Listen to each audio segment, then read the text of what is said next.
दोस्तों 2024 के लोकसभा चुनाव से पहले फिर से यूसीसी यानी कि समान नागरिक संहिता को लेकर बयान और तैयारियां दोनों ही तेज हो गई हैं। हो सकता है कि सरकार संसद के इस मॉनसून सत्र में इसको लेकर बिल भी ला सकती है। वहीं कई विपक्ष इसके विरोध में हैं। तो आइए जानते हैं क्या है यूसीसी और क्यों हो रहा है विरोध, और अगर यूसीसी लागू होता है तो क्या सभी धर्मों पर होगा असर, आइए जानते हैं। दोस्तों अभी तक सभी धर्मों में तलाक, शादी, बच्चा गोद लेने के नियम, उत्तराधिकारी और संपत्ति से जुड़े अलग अलग कानून हैं। वहीं अगर समान नागरिक संहिता लागू होता है तो सभी धर्मों के लिए, चाहे वो कोई भी धर्म हो, कोई भी जाति हो, एक ही कानून होगा।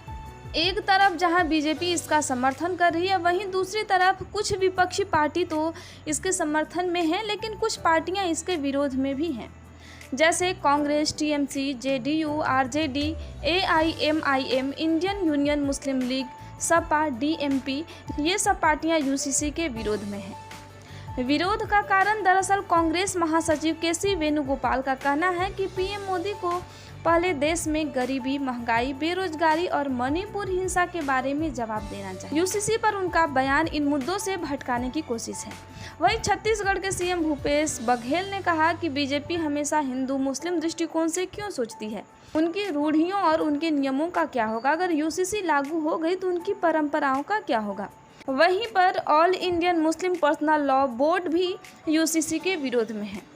30 से ज़्यादा आदिवासी संगठन भी इसका विरोध कर रही हैं। उनका मानना है कि यूसीसी आने से उनकी परंपराएं, प्रथाएं और कानून खत्म हो जाएंगे। यूसीसी से क्या होगा सभी धर्मों पर असर, आइए जानते हैं। पहला, हिंदू, सिख, ईसाई, बौद्ध और जैन धर्मों में एक ही शादी की इजाज़त है। दूसरी शादी तभी कर सकते हैं जब पहली पत्नी या पति से तलाक हो चुका हो। वहीं पे मुस्लिम में पुरुषों को 4 शादियां करने की इजाज़त है, लेकिन अगर यूसीसी लागू हो जाता है तो बहु विवाह पर रोक लग जाएगा। दूसरा, हिंदू समेत कई धर्मों में तलाक को लेकर अलग अलग नियम हैं। तलाक लेने के आधार अलग अलग हैं। तलाक लेने के लिए हिंदुओं को 6 महीने तो ईसाइयों को 2 साल तक अलग रहना पड़ता है, लेकिन मुस्लिमों में तलाक के अलग नियम हैं। अगर यूसीसी लागू होता है तो ये सब खत्म हो जाएंगे।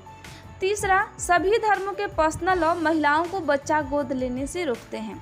मुस्लिम महिलाएं बच्चा गोद नहीं ले सकती, लेकिन हिंदू महिला बच्चा गोद ले सकती है। वहीं अगर यूसीसी आता है तो सभी महिलाओं को बच्चा गोद लेने का अधिकार मिल जाएगा। चौथा, हिंदू लड़कियों को तो अपने माता पिता की संपत्ति में बराबर का हक है, लेकिन पारसी लड़की अगर दूसरे धर्म के पुरुष से शादी करती है तो उसे संपत्ति से बेदखल कर दिया जाता है।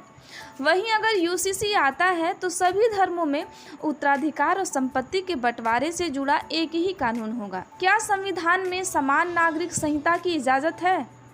दोस्तों, समान नागरिक संहिता भारत के संविधान के अनुच्छेद 44 का हिस्सा है। संविधान में इसे नीति निर्देशक तत्व में शामिल किया गया है।